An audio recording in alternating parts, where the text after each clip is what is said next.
All right, I got Dave McCoy with me here. Unfortunately, when we did the Chautauqua Lake report card at Turner School, there was a sound audio impact early on, so I've asked Dave to review some of the information that he presented at Turner. Dave, just for the record, what's your title at Chautauqua County? I'm the County Watershed Coordinator, Greg. And how long have you been in that position? A little over 5 years now. 5 years. And from an education perspective, where did you go to school? Went to school at Alfred for the first couple of years, come with a degree in architectural technology. Then I went to school part-time while I was in the oil and gas industry, getting degrees in petroleum engineering and geology. And finally, how did you find yourself in this kind of position here in Chautauqua County? It just was a good fit. Yeah.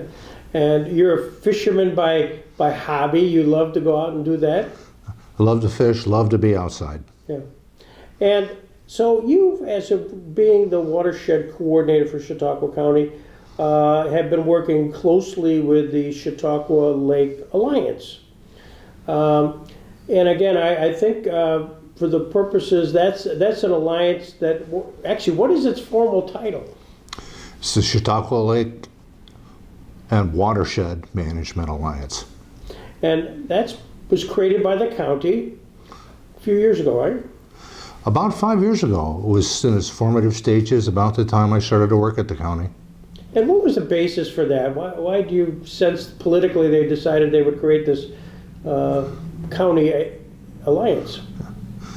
You know, the Chautauqua Lake community, if you will, is fractionated to a large degree, and there are a number of special interest groups that all compete for the limited resources that we have for Chautauqua Lake, and it was felt that a singular, cohesive, collaborative approach would be much better, hence the formation of the alliance.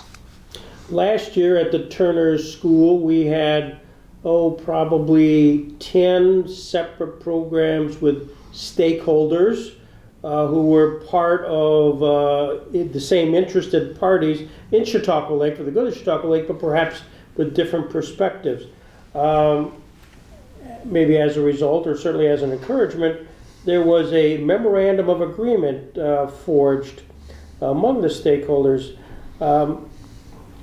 Could you describe a little bit about what that MOA was designed to do, but certainly encouraged by the County Executive, George Barillo? Well, after several years of expanding our treatment options in Chautauqua Lake, particularly herbicides, there was quite a bit of discord amongst the stakeholders, and County Executive Barillo thought it would be a good thing to memorialize the common ground that we all have. And we all have our differences, but we agree on more than we disagree on. And with Chautauqua Lake's environmental health being at the forefront. So the county hired a consultant to interview all the stakeholders, took all their comments, filtered through them, and come up with what we could get our arms around and embrace, put that into the MOA. And there we have it. That's what we have today. And the MOA was signed by virtually every stakeholder, as I recall. Like 15 out of the 16 of them that you identified signed. And does it have a term? It has a 2-year term. It'll expire next year. And as a result of that, there were certain specificities within that MOA, as I recall reading it, as to use of herbicides and areas which would at least be applied for permitting, and then others that were kind of off limits. Just again for the record, the permits were by each town were actually applied. So it was the town of Ellicott and town of Bustye. They actually were the applicants, weren't they? The municipalities? That's right. That's a DEC policy and regulation that only the towns or riparian owners can hold the permits. And those permit applications were pretty specific. Who helped them prepare those? Was that a consultants that were created to help them apply? There was a consultant retained by the Chautauqua Lake Partnership. Consultant is Solitude Lake Management. They're a licensed New York State herbicide applicator. And really, they're the ones that prepare the permits. So they prepare the permits and they in turn are presented to DEC. DEC accepts them or doesn't accept them, but ultimately there were permits granted, and Solitude applied in the specific geographical areas. What happened? We know what was happening from Turner School prior up to May. Here we are today in January. What was kind of the report card? How did it work? I think the 2019 application worked out fairly well in terms of municipal collaboration and other stakeholders working together. We were very concerned at the end of 2018 with a fish kill that occurred in Burtis Bay. A large amount of weeds blew in, trapping thousands of fish. And we wanted to make sure that didn't happen again, because it really made the lives of the people in Burtis Bay miserable, impacting their property values, their use of the lake, and even as a health concern. So this application in 2019 focused on Burtis Bay. We collaborated with the DEC to develop a plan where we would do the bay in rotating thirds. In other words, do about 180 acres in 2019, try the same in 2020, and then on another bunch of acreage, and then do the same thing again in 2021. So hopefully we would never have that kind of fish kill occurrence again. So after the first application in 2019, how did it work? Seemed to have worked very well. And so this was not only part of the Burtis Bay, but also that Burtis Bay was part of the South Basin as well, which had application. So what's your sense of how that went in 2019? I think generally it went quite well. We have some evidence that native species rebounded robustly to the point where we actually had the Chautauqua Lake Association come in and harvest. This is the Vallisneria, eelgrass, snakegrass, whatever you want to call it. So it came back to a point where it was a nuisance. So we worked to help resolve that for some of the stakeholders. And is there a kind of a baseline, Dave, at some point off of which you kind of judge things? You had the macrophyte study, which is the base document, if you will, but is that what you use to sort of gauge better, worse, type of thing? A lot of it is input from stakeholders. We know when people are suffering, and they, of course, they let us know because it's important to them, and we do our best to respond. In addition, at the conclusion of the 2019 applications, there was an independent firm, Princeton Hydro, that was retained to come in and do an assessment after the treatment. And their assessment of the treatment was it was effective. And there was a small amount of drift, but not to be unexpected for that. And it did reduce the densities of the non-native species, particularly the milfoil and the curly-leaf. So that's the third-party monitoring that was contemplated in the MOA? Yes, it is. Yeah. I know that there was also, what is it called, the Racine study as well. Was that specific to a certain type of area within the lake itself? The Racine Johnson report was sponsored by the Chautauqua Lake Partnership. And they do that twice a year. And they've done that for the last, 7 or 8 years. Their principal, Bob Johnson, is a heck of a scientist. He does a very good job with his investigations and reports. By the way, just the record, it was Chautauqua Lake Association, wasn't it? Chautauqua Lake Association, Yeah, yes. okay. Paid for it, yeah. And so anyway, back to what they reported, Bob Johnson. They reported that the densities of all macrophytes in the South Basin is reduced. Mm-hmm. And what about the North County Basin? Because the Chautauqua Lake, obviously the South County Basin, What's the status of the North County Basin? It has remained essentially static for more than a decade. Our long-term data sets are through the CSLAP reporting, our Citizen Statewide Lake Assessment Program. They've indicated no discernible long-term trends in the health of either basin. The MOA precluded the use of herbicides in the North Basin, and last year the Chautauqua Lake Association focused their resources on doing mechanical harvesting up there, and it seemed to have worked out well. So here you have a situation where the town of Chautauqua, the Chautauqua Institution, don't favor the use of herbicides, so herbicides aren't being used in the North Basin, and they have a conventional mechanical harvesting program. I was at a few of the events at the Pops concert, and boats would come out there and listen to the music. And I know early on they had some difficulties with weeds. Was that anything unusual in that basin, that area, just to have it seemingly very dense? I don't think so. It's always very dense up in that part of the lake. It's a shallow shelf, if you will, very conducive to macrophyte growth.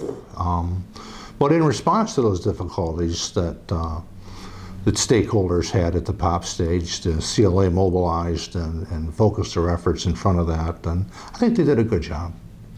It was very successful as time went on.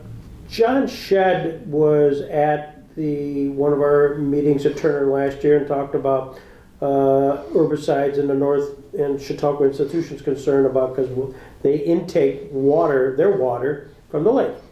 One of the potential answers is to water the lake, from the Board of Public Utilities and City of Jamestown Board of Public Utilities. Is there studies in progress to talk about the extension of water up through and including Chautauqua? There soon will be. Yeah. The town of North Harmony applied for a grant to the Department of State's Local Government Efficiency Program to study bringing water from the Jamestown BPU through the town of North Harmony. And yet it makes sense to continue that water line north through the town of Chautauqua and Mayville, and also through the Chautauqua Institution. Similarly, the sewer district, I know there's been activity, perhaps extending the sewer beyond the South Center Sewer District northward to Chautauqua and elsewhere. Could you give us kind of an update of where all of that stands, sewer expansion? Well, it's a large project. It involves multiple entities, but the South and Center District, which serves Lakewood, Celeron area, has expanded to go northward to just past the Stowe interchange in the town of North Harmony. That's about a $17 million project to go up there and pick up those users that were formerly on septic systems. I think it'll make a difference in the lake. There's another phase of equal size and magnitude north of Stowe on up to Chautauqua Institution that is in the planning. But that'll probably be maybe a decade down the road. Along those lines, Chautauqua County Department of Health and Human Services really is checking on all septic systems that are 30 years or older and within 250 feet of Chautauqua Lake. Has that started? It has. It has. I think last year they did around 60 inspections. And they're continuing on as properties are transferred and sold.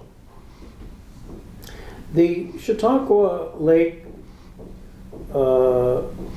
Alliance, I'll use that shortened version, has relationships now with various foundations in the county and to funnel money, if you will, through a process. It goes through, and then those stakeholders who would like to apply for a grant through their grants committee. Is that pretty much how that works? Is just kind of a funneling aspect to it? It is. we're incredibly fortunate to have charitable foundations in the Jamestown area and within the Chautauqua Lake community doing the things that we've been able to do recently, and we're looking forward to doing it 2020. Just wouldn't be possible without their financial assistance. They have offered funding with the caveat that everybody works together to help improve Chautauqua Lake. And the Alliance formulated a 5-year implementation strategy with the help of a consultant. And within that is a mechanism to prioritize lake projects. So there's 3 ways that those are prioritized. One is each project is vetted by the Science and Technical Committee, which is a part of the Alliance. The consultants that help formulate the 5-year strategy assist the Alliance board with evaluating the projects. And then the Alliance board makes the final determinations as to which projects get funded. Is part and parcel of the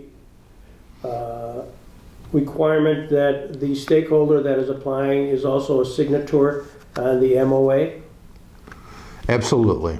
Absolutely. If you want to take funding through the Alliance, you need to be a participant in the MOA and all be working in the same direction.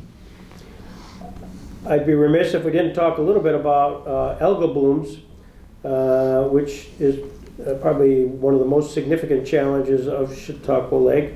I know we've been identified by Governor Cuomo as one of the 10, 12 lakes in the state, and I even know that Senator Schumer is talking about assisting us in some way.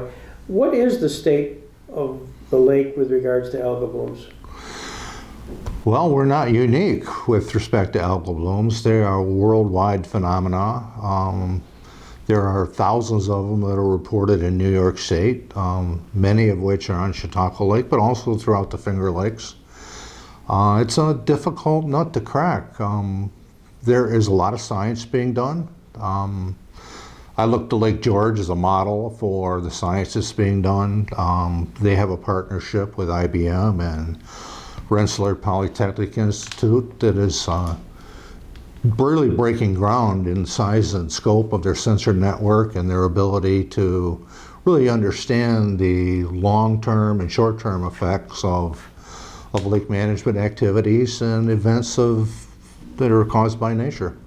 It's a difficult thing to understand. Dave, I do remember towards having also another group from Bowling Green University at our Turner, and they were talking about the placement of buoys throughout the lake, 2 or 3 of them during the last summer. How did that work, and what were the results, if any?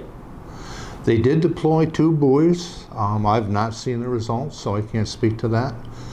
But they did apply to the Alliance for additional funding, and I believe they'll be getting 2 more buoys to expand their network. So we're looking forward to seeing what that brings to the table in 2020 and 2021. What's it designed to do?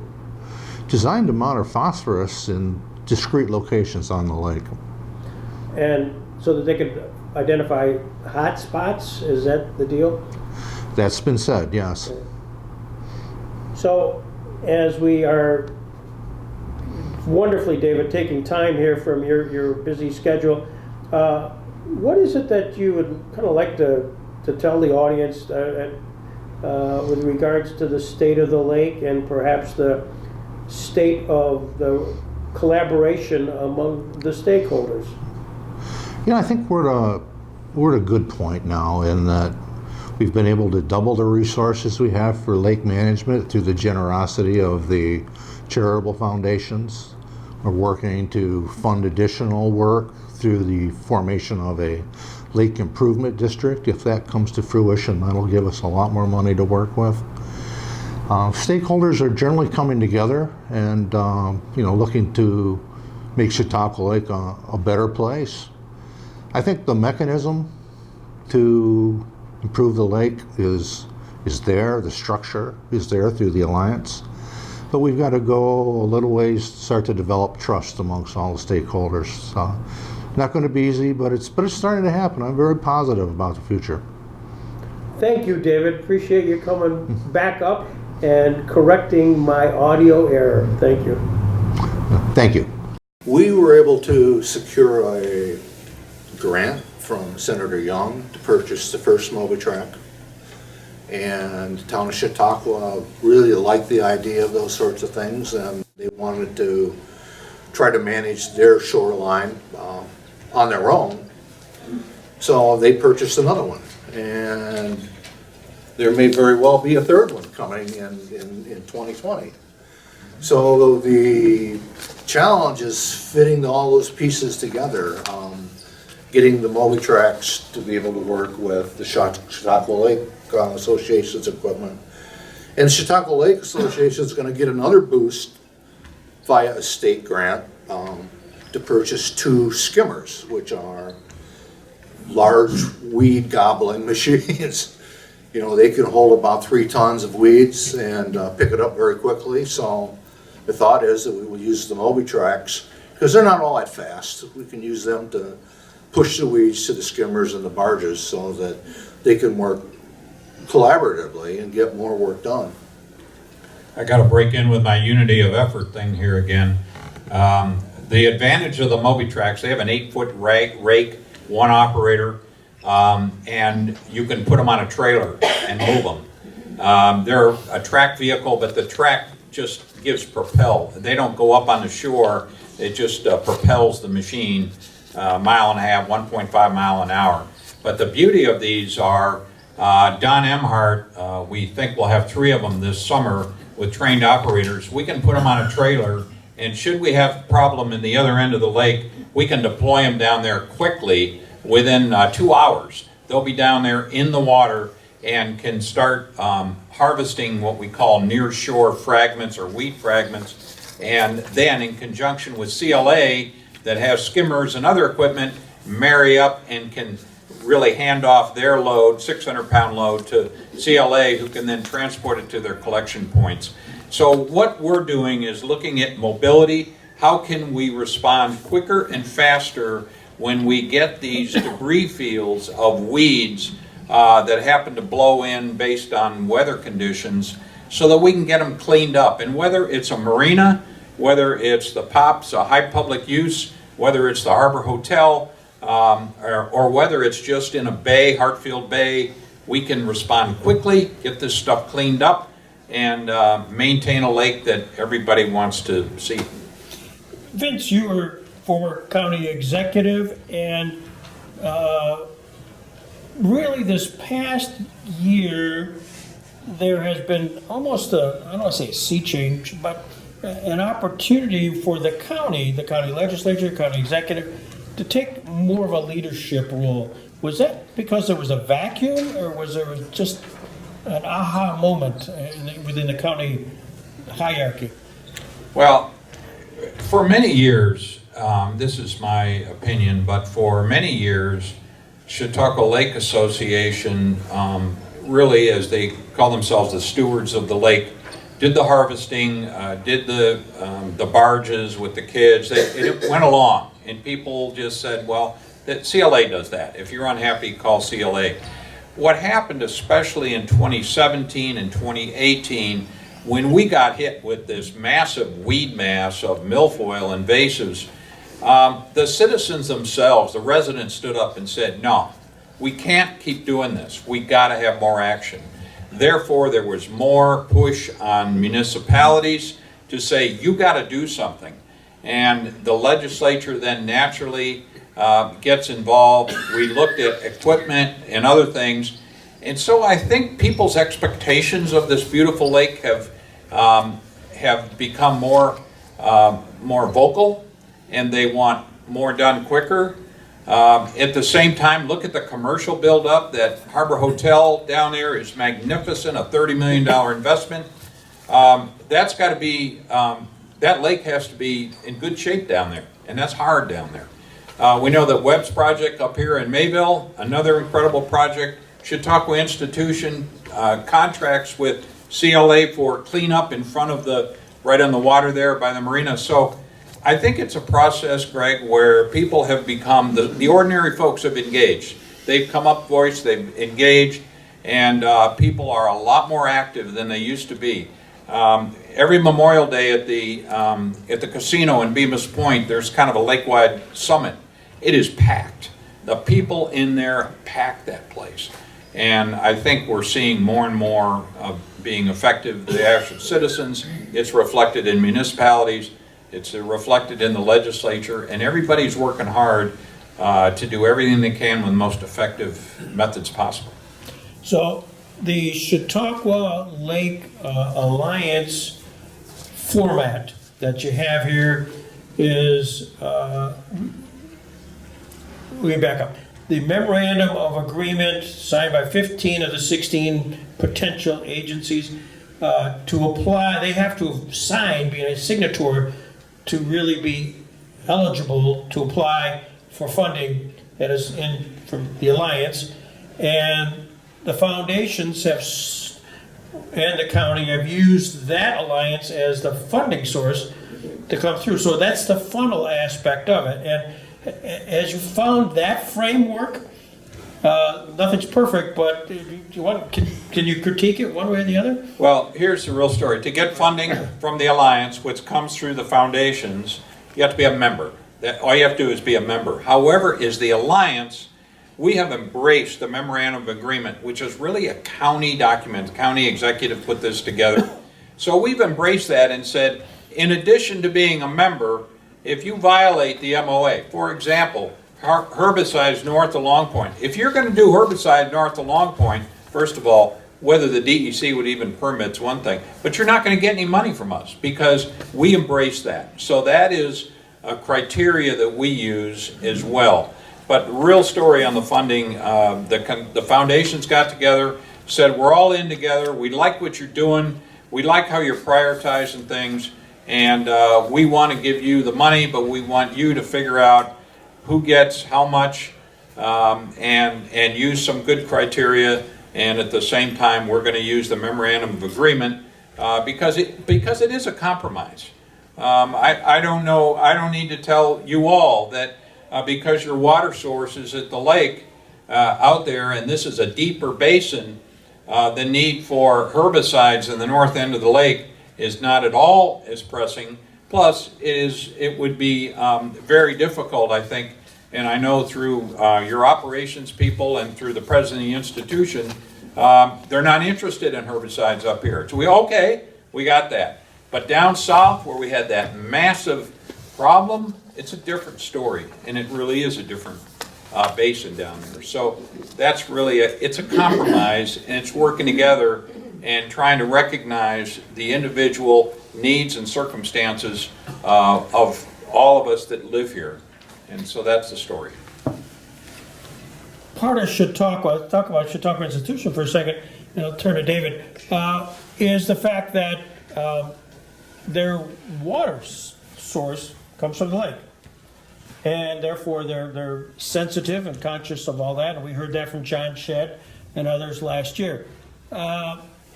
One at least suggestion and recommendation is ultimately having water lines run up to Chautauqua so that they're not resultant or concerned about it, the draw from the lake.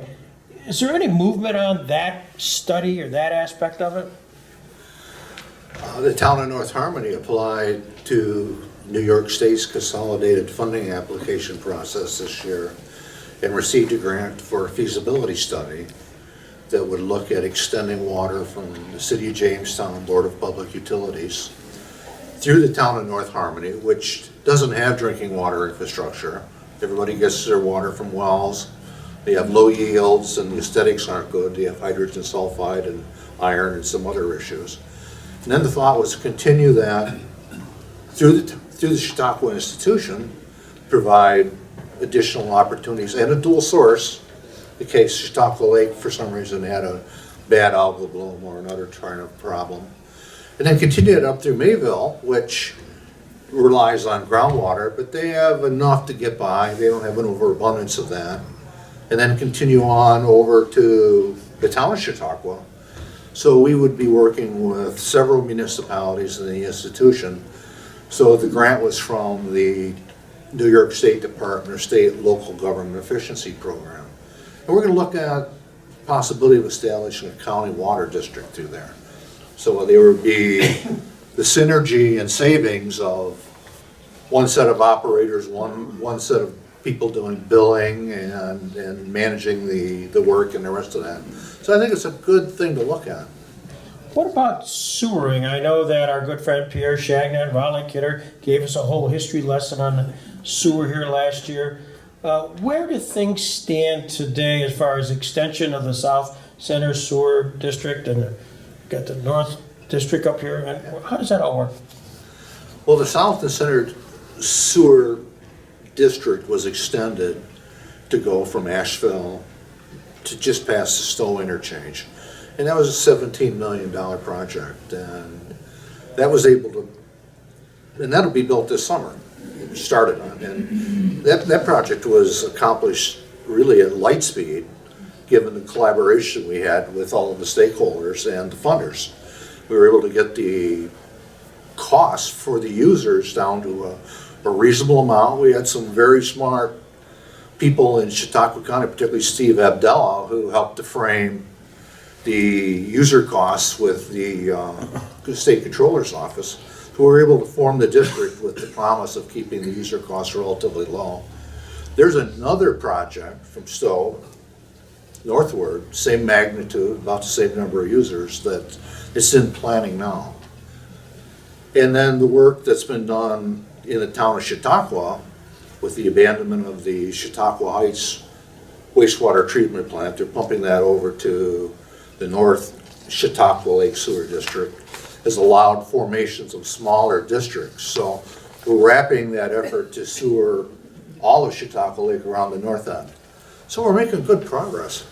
And just a comment, the work that the Chautauqua Utility District did on the recent significant major upgrades to the sewer system really now is eliminating, for all intents and purposes, any phosphorus that would come from Chautauqua Institution. Same thing on the North Chautauqua Sewer District that's in Mayville. That now is down to tertiary treatment, meaning that any phosphorus that came from those point sources has been dramatically reduced. South and Center is another excellent. So all of the plants are upgraded and they're a huge improvement. Now what we got to do is get rid of those septics along the way, and that's what we're working on. And Legislator Chagnon is another key. He built the South and Center District that I live on in Bemis Point. He took all the grief from everybody. He's an expert at it, and now together with the South and Center District, they're working that up through Stowe. It's a very important, very, very important thing to do. As you can see, there's so many facets to that lake, you know, whether you talk, but real progress is being made. An article appeared in September, I guess, of last year about the use of buoys to help find causes of algal blooms. We had as one of our speakers a couple of gentlemen, one specifically a scientist from Bowling Green State University, and talking about the placement of those buoys in the lake. I'm not sure how it actually worked, but again, Vince, Dave, I don't know which one wants to talk about that. Dave?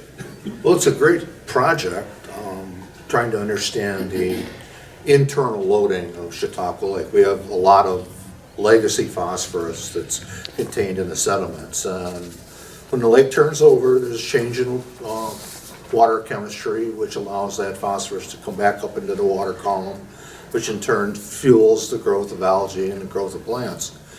They're trying to determine hotspots where we may be able to do some in situ work in terms of nutrient activation, possibly some dredging, or maybe some other means to help control that upwelling of phosphorus. And the Alliance is going to...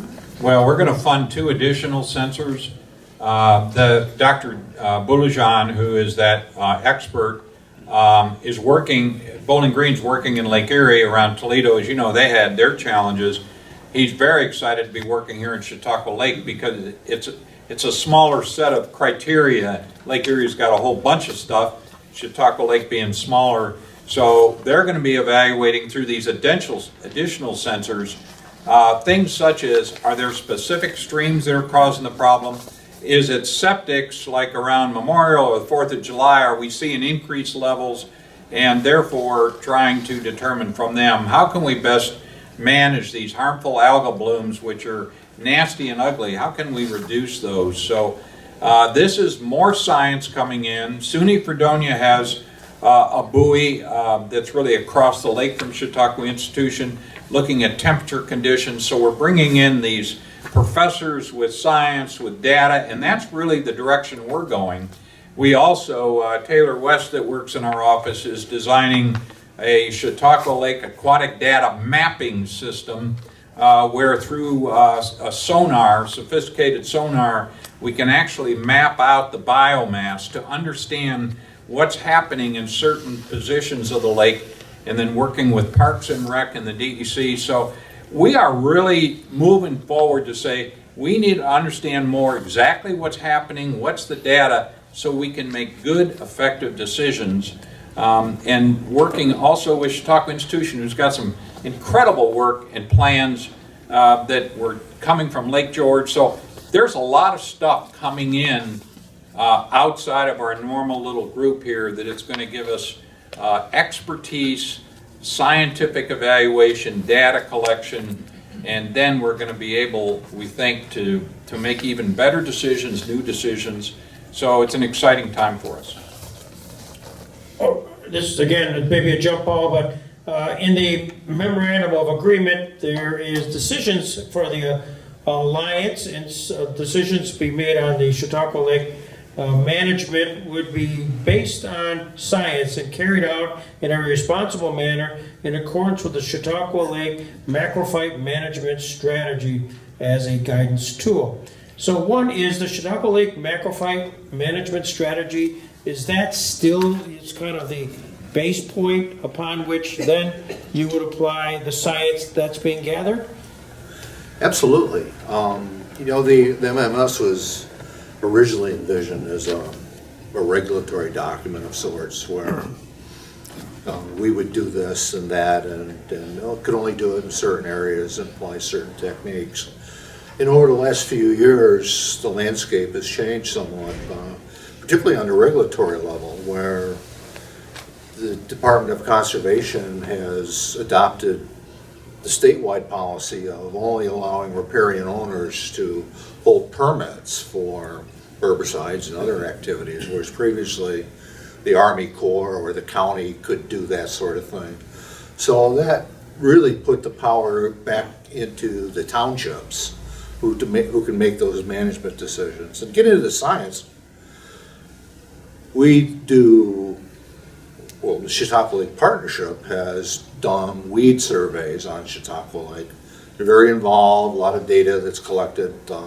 They assess the overall composition of the macrophyte community, and they're able to make informed decisions on what areas that can be managed effectively with herbicides. Conversely, the CLA does the same sort of thing with Dr. Bob Johnson. Bob does a fall and a spring survey, very good data, but it's not designed to be a survey that supports herbicide applications. It's an overall health assessment of Chautauqua Lake. Very different purposes, but they're both very good reports and they have a lot of very good data. So we use that information to figure out what we're going to do in terms of management efforts. This year we may try doing some benthic barriers for the first time. There's interest in the town of Chautauqua and the village of Mayville, like in front of the pop stage or down in front of the beach. We're currently evaluating what we may want to do with herbicides in 2020. And hopefully we'd like to be able to use that information to more thoroughly guide other activities such as harvesting. So David, when you say we, who is we? Is this the county? Is this the Chautauqua Lake Alliance Board? Who vets this stuff? We is really all of us at this point. Yeah. You know, we've come together. You know, 5 years ago we were very fractionated. under the umbrella of the Alliance, we're able to bring our stakeholders together and have a healthy dialogue and make good choices. So, If I can just Sure. say too, a critical component of all of this is the New York State DEC. They determine what's permitted, the products, they determine when and where, and they oversee it and they regulate it. And so when we say we look at funding allocations, we look at strategies, but ultimately it's in consultation with the DEC, who are the deciders, and they make the determination. However, what also has done, the county funds a what we call third-party monitor. So let's say, for example, last year herbicides were done in certain locations in the South Basin, and we hired, the county through us hired Princeton Hydro, a whole new firm, to evaluate where the herbicides were done. Did anything drift north that we were concerned about? And what was the effectiveness and what happened to the native plants after that? And so we thought that was an excellent tool. All of these things are done at a space and time, and those do change depending on who does the survey. But we've got a lot of different looks at this stuff, so we try to consider it all, but it's always in conjunction with the DEC. at some point, there is a permit presented on an annual basis to the DEC, which is, all of this is triggered off of. And that application comes from various towns. Does it come, who's the applicant? The towns are. Towns are? Each individual municipality, like the town of North Harmony or the town of Ellicott, will hold a permit. And over the last year and a half, 2 years, the towns have really become empowered, recognizing that they have to take the lead in their own township. The mayors and supervisors are looking at what makes sense for us, and they're using the weed survey information to make good decisions about where it makes sense to manage weeds with herbicides or cutting or what have you. So we've got a great framework. It's coming together quite nicely. Does the towns put together a joint application, or does that something where Ellicott, Ellery have different looks, different applications, or is it a joint application? Part of the process with the DEC is that you need to retain the services of a licensed applicator for herbicides. And there's been a company, Solitude, that's been working with the town of Ellery for the last couple of years. And they have produced the permits, and those have been written for each of the towns. So each supervisor has to sign off on what's being done in their town. So, though the decision makers are the towns, yes or no? Yes. And the funding for each town, does that come from the Alliance? Does they use the system? Funding is, it's expensive, this stuff. The funding, really, there's a small portion comes from the Alliance, only about 13%. It's the lowest portion of all the monies we do. For example, CLA gets about 43% of the budget. The equipment is 20%, etc. So there's 13% from the Alliance, but the bulk of the money is raised. First of all, the towns have it in their budget. Chautauqua Lake Partnership raises money to support it, but a lot of it is private funding or commercial interests, hotels, etc., that maybe contribute. So funding is a big challenge because it's expensive. Last year was a large application, and hopefully this year will be a lot less, because the 2-year requirement, normally DEC will not permit herbicides 2 years in a row in the same place. So maybe it'll be less requirement this year. So the Alliance only provides a small portion. Can you give us a sneak preview? Do you know what this application is going to look like? It's going to be in the South Basin, if at all. We have to look at the weed survey data that's still coming in. Solitude did a survey in the fall. They surveyed the South Basin in areas that were treated last year, because there's no point. We won't be treating them this year. And they reserved Burris Bay for the spring. So they wanted to be able to get in, file a tentative permit, if you will, and actually flesh it out in the spring, right before they make the application, if they need to at all. Some of the data that we're seeing now is that maybe this herbicide application in 2019 will be effective for 2 years. And one of the heartening things is we saw a robust rebound of native species in some of the areas that were treated. Vallisneria eelgrass came up very robustly to the point where stakeholders requested the CLA to come down and harvest it again. So that to me tells me that the application was focused, was successful in removing the invasive species, and was relatively protective of the natives. So far it's been a success. If you had to take a look, David, in a crystal ball, and you've been at this game for a long time, and you're kind of the focal point, where do you see the upsides of what's the direction of Chautauqua Lake? If you look at a 5-year crystal ball, and maybe what are the immediate challenge to get to that 5-year goal, whatever it might be? Trust. Trust. We've built a framework or bus, and almost everybody's on the bus, and we generally know where we're going. It's just that last year we had an integrated macrophyte management strategy where we used more tools than we've used in the past. We really need to get to a point where we have a collaborative weed management strategy, so that everybody's getting what they want out of this, and the community, the Chautauqua Lake community as a whole, gets the greatest amount of benefit from it. I got to say it again, it's unity of effort, but trust is a big part of that. And if you say to me, how is Chautauqua Lake? It's a work in progress. It's never going to be static. Every year is different. Look, there's no ice on that lake, and it's mid-January.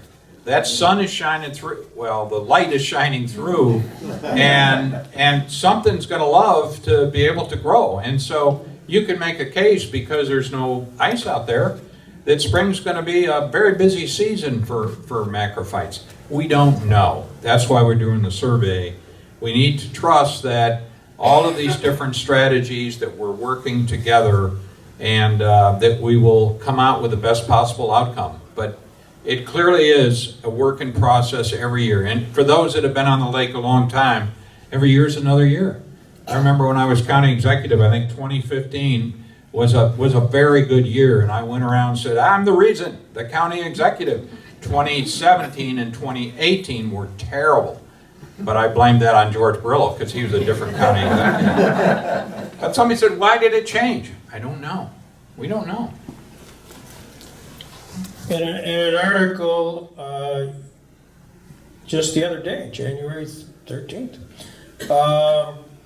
entitled Lake Alliance Near Fundraising Goal, Hiring New Director, there's a report by Vince Horrigan talking about the grants which you anticipate getting, and then you said, I am proud of where we are, the future is very bright. Do you want to elaborate on that? I guess I'm a glasses half full guy. I look at what's happening around the lake. I talk to a lot of people, talk to our members. If you walk in that Chautauqua Harbor Hotel, I'm sorry, that is awesome. The institution, the programming, the people, go down on the lakefront, it's awesome. We have great improvements to our sewer systems, and that the only people that get excited about it are people like county executives. Wow, look at that sewer system. But I am very excited about what's happening. The Pops moved up to Mayville. It's exciting they were able to get up there. We have restaurants, they come and go, but what a great place to be. And Chautauqua Lake, 26% of our tax base, 1% of the land mass, is a huge magnet. I remember when Tom Becker was president, and he had one of those early spring gatherings, and it was probably 2014 or so. he said, we've got to do something about Chautauqua Lake. Chautauqua Lake is choking. And I remember, I saw him the other day in the grocery store. I remember that every day. We have got to find a way to come together to make Chautauqua Lake the best that it can be, use the best possible techniques, raise the funds, be able to continue to have this incredible resource that, let's face it, if that ever went away, Chautauqua institution's in trouble. We're all in trouble. So we know that's a precious resource. But I'm very optimistic of the projects, the group, the people, tremendous leaders that really care deeply about this. And what we need is that trust.